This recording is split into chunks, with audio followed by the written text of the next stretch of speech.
tarde para todos os ouvintes aí. É um prazer estar com vocês aqui. Quem está falando é o psicólogo Pablo Cordeiro. E nós estamos no ar com mais um programa Psicopapo. É um prazer. E ao meu lado, ele, meu amigo Thiago. Boa tarde, amigos. Boa tarde a todos que estão acompanhando a gente aqui na Rádio FJR.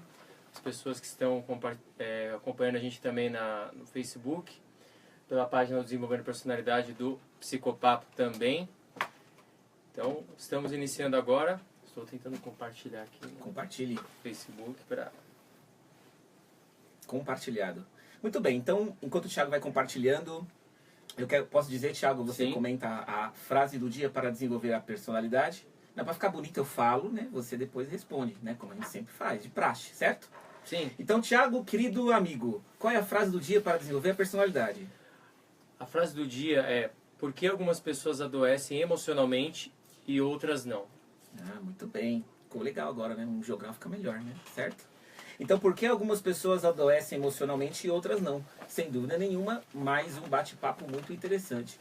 Thiago, quais são os princípios envolvidos aí nessa questão que é importante já iniciar falando? Por que então algumas pessoas adoecem e outras não? Isso de fato é muito curioso, não é? Sim, de fato, nós escolhemos esse tema porque é uma demanda que aparece muito para mim e acho que para você também. Sem dúvida. As pessoas elas ficam em dúvida por que, por exemplo, uma pessoa passa por um determinado momento na vida dela, ela adoece ou fica com ansiedade, ou fica com ataque de pânico, ou fica com depressão, e outras pessoas passam por coisas até piores, né, pelo senso comum, até piores, até mais difíceis e não ficam doentes. E fica todo mundo perguntando, né? Às vezes a pessoa pergunta pra mim numa sessão: nossa, mas o que acontece? Poxa, eu tava passando por uma situação X, fiquei desse jeito, tô deprimido, deprimida, e um parente meu passou por uma situação muito mais delicada e conseguiu passar por isso, superar. Hoje tá bem, não precisou passar por psiquiatra, não precisa passar por psicólogo. E aí, gente, por que com uma pessoa é assim, com outra não é?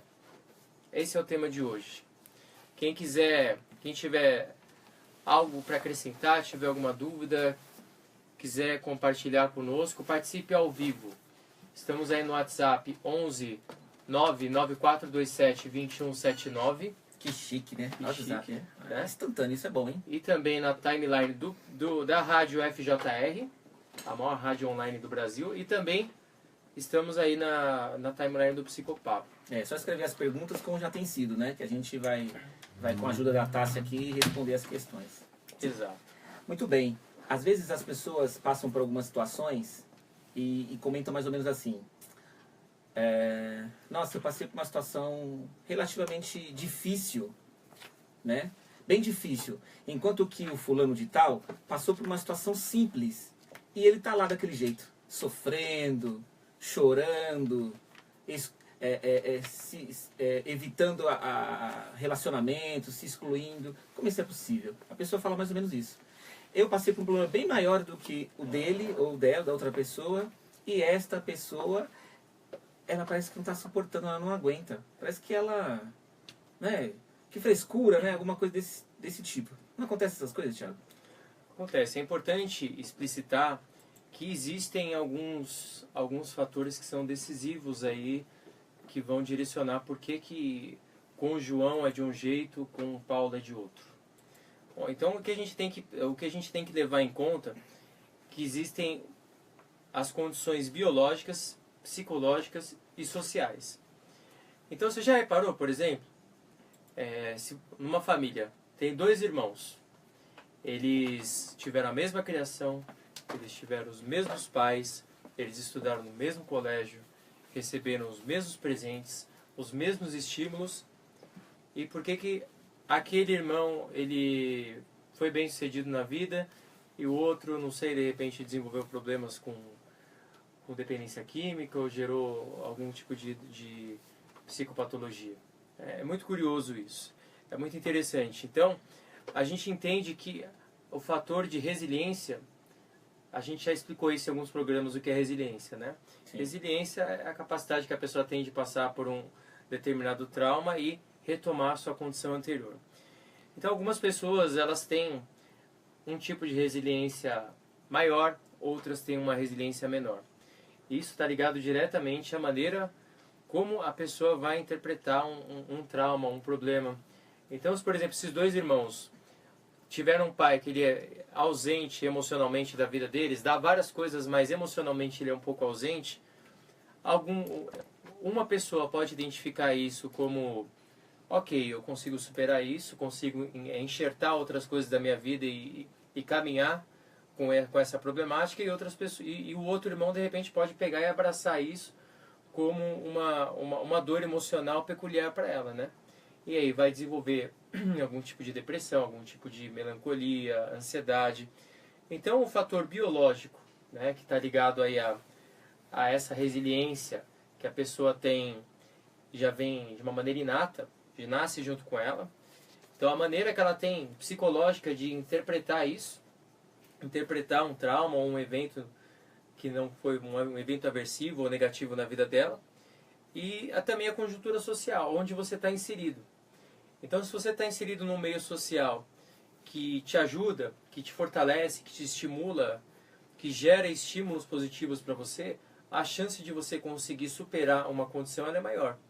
Se você está envolvido num ambiente social onde você cresce em meio de brigas, de gritos, de xingamentos, um lar desestruturado, não que necessariamente isso seja uma regra, mas a chance de você desenvolver uma qualidade de vida menor, uma qualidade de vida psicológica mais sensível, ela é muito maior. Então, uma das explicações que a gente tem são os contextos que o indivíduo está inserido. Então, é importante você refletir sobre isso se você vai comparar a sua vida com a vida de outra pessoa, né? E é importante, então, ouvindo tudo isso que o Thiago falou, saber da importância que esses fatores possuem como um processo de interação.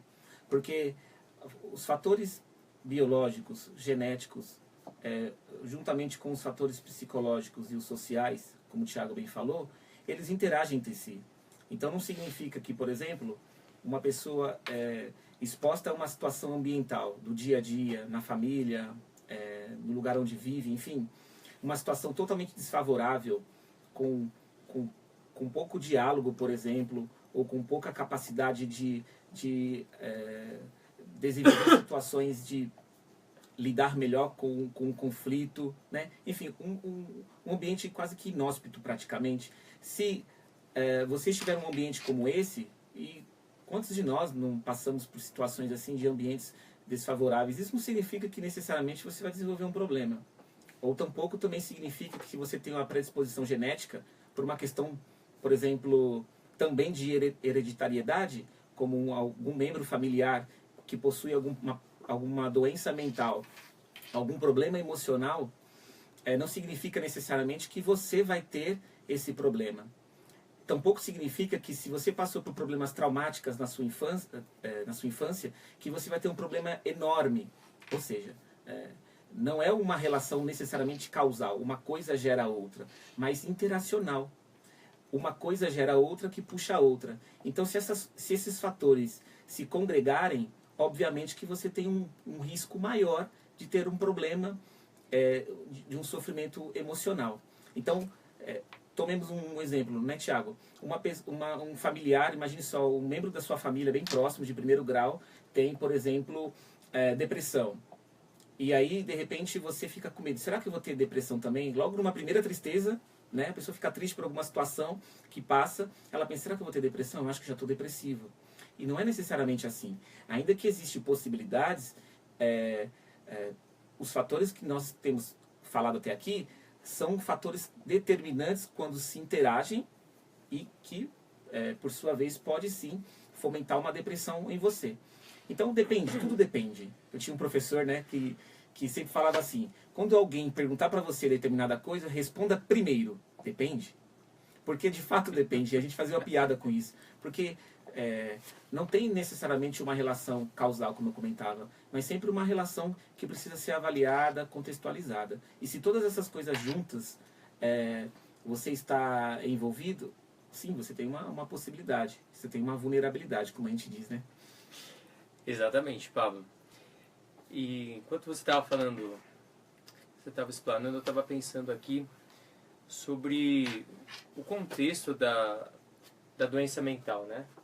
Então, assim, as pessoas ficam muito em dúvida disso, né? Quando que eu estou doente mesmo? Quando que isso é uma tristeza? E foi muito importante isso que você falou, porque a flutuação de humor, ela pode ser facilmente confundida. Se você já está meio pré-condicionado a acreditar nisso, você vai meio que nem um hipocondríaco, né? É verdade. Eu tô com um resfriado que não acaba, não termina. Será que é uma pneumonia? Será que é alguma outra coisa? Vou ficar doente? Então, assim, é muito importante a gente saber diferenciar, saber essa diferenciação aí de se o seu humor ele tá alterado apenas por uma situação específica ou se você está com alguma comorbidade. Como saber isso? Bom, o tempo. O tempo é um fator bem interessante, né? Então, se você está vendo aí que você está numa tristeza que ela não tem uma alteração, ela, pelo contrário, ela está sempre progredindo para pior, já faz aí dias, semanas, já está caminhando para meses, então possivelmente você é capaz que você seja deprimido. Se todas as vezes que você tem, né, uma coisa é a pessoa ter uma ansiedade para fazer uma situação específica, né? A ansiedade faz parte do ser humano. As pessoas, os ansiosos principalmente, eles têm uma meta que eles acham que eles não têm que ter ansiedade nenhuma. Mas a ansiedade, ela faz parte da sua vida, né? Então, às vezes, fica ansioso porque vai fazer um projeto, porque vai encontrar uma pessoa, isso aí é normal. O que não é normal é você ficar imobilizado, engessado perante uma situação nova. Então, essa é a grande diferença para você saber se você está com algum tipo de psicopatologia ou se você está apenas com uma variação de humor decorrente de alguma situação específica da sua vida. Estou pensando aqui também, Thiago, como a gente pode exemplificar isso. Então, imaginemos uma pessoa que tem na família novamente, né, alguma... É interessante isso porque tem a ver com a hereditariedade e tal. Então, uma pessoa na família que tem a bipolaridade, né? Isso significa que você tem uma predisposição para você ter bipolaridade? É possível. Mas se você desenvolver bem aspectos da sua psique, né, que a gente chama, da psicologia, da sua capacidade de responder aos conflitos emocionais, essa predisposição ela fica praticamente adormecida. Porque você vai desenvolvendo recursos, né? E isso vai fazendo toda a diferença. Ou então, se você está num ambiente totalmente comprometido, né? Isso pode igualmente ser determinante para que você tenha um problema, mesmo que você não tenha uma predisposição genética, ou mesmo que você não tenha nenhuma questão de hereditariedade envolvida. Mas se você está envolvido numa situação, num ambiente de conflito, sim, você pode desencadear problemas mais sérios. Isso a gente vê com muita frequência, né, Thiago? Pessoas que estão envolvidas em situações tão complexas que às vezes não tem necessariamente a ver com a vida dela, mas ela é afetada de tal maneira que ela acaba desenvolvendo um problema grande que muitas vezes não tem nenhum precursor hereditário ou genético, né? Então, Sim.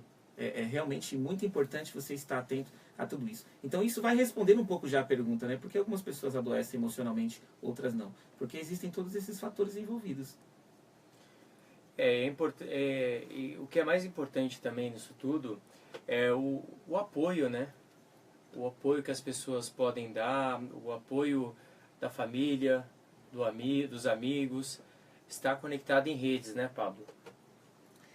Pois é, a gente falou isso já em alguns programas, né? E sem dúvida nenhuma, a gente sempre tem que estar atento a lembrar que a gente não está sozinho no mundo.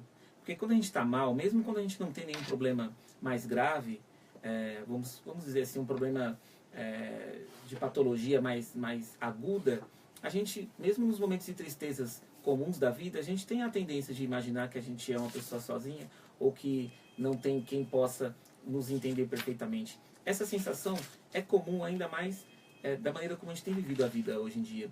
Mas, às vezes, ela é equivocada, porque se você olhar com cuidado, sempre vai ter pessoas que estão do seu lado que vai poder te ajudar. O que acontece é que nem sempre as pessoas oferecem ajuda. Então é uma dica para ambos os lados, tanto para quem precisa de ajuda, como para quem pode conceder ajuda. É de ficar atento. Tanto quem precisa pedir, solicitar, e quem pode conceder, também oferecer, se perceber, né, uma situação de maior conflito que está ali envolvido. Então tudo isso, né, Thiago, é muito importante. Se você tem uma rede de familiares, de amigos, faz toda a diferença. É muito diferente, eu noto por coisas simples, é muito diferente quando alguém chega no consultório já acompanhado de um familiar, ou que nos procura, manda uma mensagem, nos telefona, com esse princípio, com essa ideia de que está sendo assistido. Olha, eu vim até aqui porque determinada pessoa me convenceu e tudo mais. Então é muito importante o apoio em todos os sentidos. E, obviamente, o apoio profissional, porque o apoio profissional também pode se tornar fundamental, porque quem faz terapia sabe disso. Depois de um certo tempo, o psicólogo se torna uma pessoa próxima, não necessariamente um amigo, mas alguém com quem você pode contar e se apoiar. Isso é muito bonito. Isso é uma das coisas bonitas que a profissão de psicologia tem, né? Além da rede, né, da rede de amigos, da rede familiar, do cônjuge, de todas as pessoas que estão interessadas em fazer com que você fique bem, com que você se sinta razoavelmente tranquilo, que você consiga desenvolver as suas potencialidades sem prejuízos, é aquela hora de você decidir se você vai dar um passo para frente em relação a procurar uma ajuda. É um momento muito especial. Então, assim, a gente sempre pensa que procurar ajuda, muitos pacientes, né, que a gente escuta por aí, né, que a pessoa tem vergonha de falar que faz terapia, né, e eu acho que vergonha é a última coisa que tem que passar, porque se a gente não tem vergonha de ir no médico, né, a gente não tem vergonha de ir no dentista, a gente não tem vergonha de ir na academia, de ir na nutricionista, a gente vai ter vergonha de ir no psicólogo, porque a imagem do psicólogo ela ainda está ligada muito àquele senso comum, né? De que você tem algum problema que você não consegue resolver sozinho. E a realidade não é essa. Que loucura também, né? A psicologia hoje em dia está muito ligada à prevenção também. Então, assim, saúde mental também é prevenção. Então, não procura só o psicólogo quem está doente, quem está precisando de ajuda. Procura o psicólogo quem quer se conhecer, quem quer entender por que atua de determinada maneira, quem quer entender porque o que poderia mudar para ser uma pessoa mais autêntica, para melhorar em determinados pontos. Mas se você está passando por um momento difícil, por uma turbulência na sua vida, você quer tentar resolver questões de ansiedade, depressão, pânico, sim, o tratamento psicológico ele vai ser um grande aliado aí nessa sua caminhada.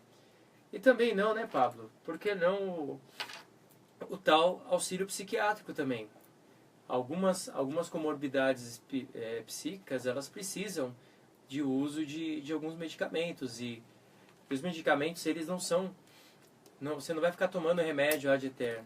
Né? Claro, na maioria dos casos, cada caso é um caso, mas a ideia é que o remédio vai te ajudar do mesmo jeito que um antibiótico te ajuda para uma pneumonia. Você vai tomar por um tempo específico e a psicoterapia vai te ajudar a pensar diferente. Porque o que faz a pessoa ficar bem, o que faz a pessoa superar um trauma, é ela aprender a pensar diferente. Né? Então, o medicamento, ele trabalha o sintoma. O tratamento psicológico trabalha a cognição, a maneira como você pensa, a maneira como você interpreta, como você sente, como você age. Inclusive, em muitos casos, em grande parte dos casos, quando o problema ele é de moderado a grave, sem a medicação, a psicoterapia acaba tendo uma ação pouco eficaz.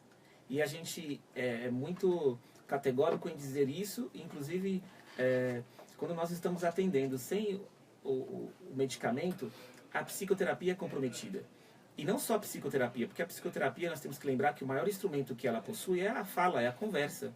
Então, por que às vezes, sem o medicamento, você também acaba interpretando, acaba avaliando fatos externos da sua vida com outras pessoas de uma maneira estranha? Que talvez você nem considere ser tão estranho assim. Mas às vezes existe uma situação mais aguda aí envolvida que o medicamento ajuda você a raciocinar melhor. Estimula capacidades de circuitos neurais que faz com que você tenha uma perspectiva de reflexão aprimorada, que aí é onde entra a psicoterapia.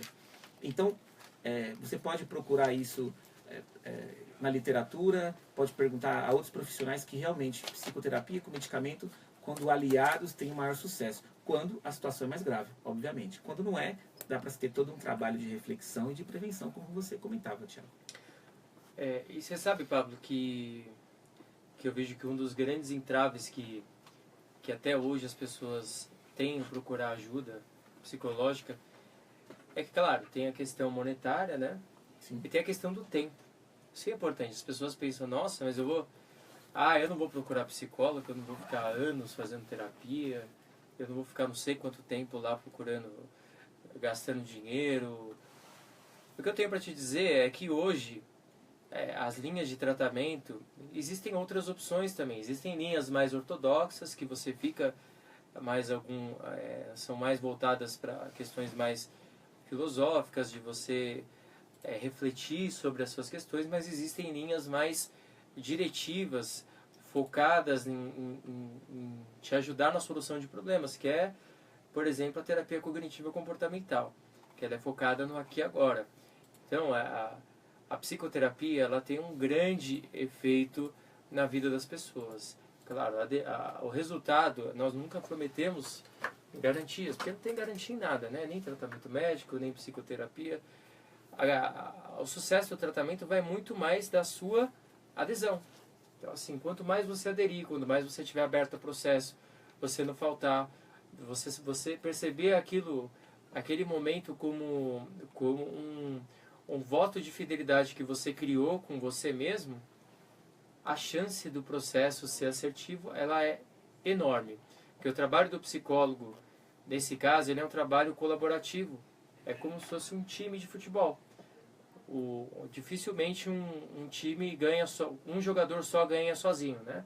Ele precisa do auxílio dos outros jogadores, mesmo que ele seja um jogador extraordinário, ele precisa do outro jogador para passar a bola para ele, né? Então vamos pensar que no trabalho do psicólogo a relação é dual. Então o psicólogo ele precisa de você, ele precisa da sua ajuda para poder compreender o que está acontecendo com você e poder te ajudar nessa construção. Então, o intuito dessa minha fala é te gerar esperança. O que quer que esteja acontecendo com você, que está ouvindo a gente agora, tudo é passivo de mudança. A partir do momento que você decidiu que algo pode mudar, eu acho que não tem nada que impeça você de mudar. Perfeito. E não é porque você, por exemplo, está passando por uma situação que você considera, ou outras pessoas considerariam pequena, em relação a outras situações, que ela causa menos sofrimento ou menos danos. Muito pelo contrário. Então, de fato, é um encorajamento, né? Se você está passando por qualquer tipo de problema, saiba que existem vários fatores, como nós explicamos, que vai te dar a ideia agora, o embasamento de que existem pessoas que sofrem mais e menos. E talvez você, por uma situação que aparentemente pode parecer pequena, está ali causando algum tipo de situação conflituosa. Ou até mesmo um membro familiar ou um amigo que parece estar vivendo uma situação simples, mas que está causando muito conflito na vida dela. O importante você saber é que cada um tem a sua maneira de pensar, de sentir, de vivenciar, por todos esses fatores que nós explicamos. E isso já é o suficiente para que você procure sim possibilidades de melhoras. E como disse o Tiago, tenha esperança e saber que existe sim possibilidades de recuperação, de melhoramento. Né, Tiago? Sim, nós estamos aí a menos de um minuto para terminar o programa, né? A gente tem perguntas, Tássia? Como é que tá aí? Tem Minha mesmo. Ah, tem uma dela que ela fez. Tem outra, Tiago, aí com você? Dá tempo para responder? Eu acho que não vai dar tempo. Dá tempo? A Tássia permitiu, né? O Juan também. Então tá bom. Então, tá Bom, ó, a pergunta aqui de uma pessoa que mandou no meu inbox do Instagram, quando eu coloquei esse tema, né? Como saber se a minha ansiedade é uma doença ou apenas uma simples ansiedade? Tenho muita dificuldade para dormir, não sei o que fazer. Mas você quer que... De novo, por favor. Como saber se a minha ansiedade é uma doença ou apenas uma simples ansiedade? Tenho muita dificuldade para dormir, não sei o que fazer. Então, a gente sabe que quando a pessoa é muito ansiosa, ela tem problemas com sono e problemas com apetite, problemas com, talvez, com a hiperatividade, uma certa hiperatividade. Tem alguns sintomas aí que nos dá a ideia, né? A sintomatologia da situação, do problema, nos dá a ideia de que pode estar ocorrendo algum problema. Você tem que tentar ir descartando as situações, né? Obviamente que você pode ter um problema também, algum tipo de distúrbio do sono. Mas se você mesmo está relatando, e é uma leitura, né, uma autopercepção de si mesmo, de que você tem algum problema de ansiedade, então já é meio caminho andado, né? A gente, quando você procura um profissional, a gente tem vários protocolos, várias maneiras simples e rápidas de diagnosticar, até mesmo pela prática. Então, me parece sim que pode ser um problema de ansiedade, como também pode não ser, né? Mas num primeiro momento, eu acho que se você sabe que tem esse problema, que isso está te ocasionando um certo desconforto, comece a pensar em tratar essa ansiedade e vamos ver se o sono já vai ser recuperado. Sobretudo, tentar fazer a linha do tempo, né? Quando você começou a sentir mais ansiedade, de forma concomitante, você também começou a dormir menos, isso já é uma maneira de a gente tentar condicionar uma coisa à outra. É isso? Tudo bem? Mas quer complementar? Perfeito. Minha mãe teve depressão há 3 anos. Ela nunca mais teve recaídas por causa da terapia e das medicações. Meu pai fala que é frescura. Aí, ó, a gente estava acabando de falar sobre isso, né? Não é, né? Não pois é. Então vamos pensar aí, o pai dessa nossa amiga que escreveu aqui, que de fato, se a terapia e as medicações fizeram uma diferença na vida dela, então frescura é a última coisa que vai ser, né? É muito delicado a gente julgar o que o outro está sentindo, né? E sabe o que às vezes é interessante? As pessoas têm a ideia de falar que é frescura de determinadas coisas que não são visíveis no primeiro momento. Então sabe o que às vezes dá vontade de fazer com as pessoas que têm essas dúvidas? Fazer uma avaliação funcional, sabe? Do cérebro e mostrar as atividades cerebrais com quem não tem depressão e com quem tem depressão. A decaída e o declínio que existe. Mostrar os exames e dizer, olha, tá aqui, ó. Tá aí. É porque não é um exame hoje de prática clínica, apenas de prática científica. Mas realmente é muito interessante se a gente pudesse ter essa oportunidade. Então, mesmo que não seja necessariamente um exame da pessoa, você pode procurar na internet aí vários sites com certa fonte fidedigna que vai apontar para você cérebros com pessoas com ansiedade, pessoas com depressão, pessoas com bipolaridade e a atividade cerebral, o que ocorre naquele momento. E os estudos que mostram o declínio neurobiológico e tudo mais. É muito interessante. É isso que dá vontade de fazer às vezes, né? Para mostrar, olha, peraí, meu, né? Sabe o que acontece? Também é muito difícil às vezes lidar com pessoas que têm depressão ou qualquer outro tipo de transtorno. Porque às vezes, dependendo do grau, é complicado. Mas isso não... a gente banalizando, dizendo que é frescura, não vai resolver, né? Muito pelo contrário. Bom, falou tudo, Pablo. Então, eu quero agradecer aí a todos que estão acompanhando a gente pela Rádio FJR, pela timeline das redes sociais. Foi um prazer imenso estar aqui. Na semana que vem teremos um outro tema de bastante relevância. Muito bem. E mais uma vez convidar as pessoas que estão nos assistindo, nos ouvindo, a baixar o aplicativo do FJR, né? E agora o Thiago me chamou... Eu vou falar, Thiago, vou falar. O Thiago falou assim, Pablo, você falou, tem que abaixar o aplicativo. Por acaso a pessoa vai abaixar o aplicativo? Então eu estou falando aqui, baixar, porque ele me corrigiu. Então, carinhosamente. Ele falou, não ia fazer isso no ar, né? Ele falou. Mas brincadeiras à parte, você pode baixar aí o aplicativo e ouvir a gente de qualquer lugar. Como já é hoje, né? Também. Exatamente. Ó, estamos com um canal novo no YouTube. Você pode colocar ali no buscador Desenvolvendo Personalidade. E lembrando que o nosso site com os artigos, nossos vídeos é desenvolvendopersonalidade.com.br. Muito bem, então a gente já vai se despedindo. Lembrando você que o seu desenvolvimento é o seu maior recurso. Muito bem. Um abraço a todos. Um abraço. Obrigado. Boa Até semana. Mais.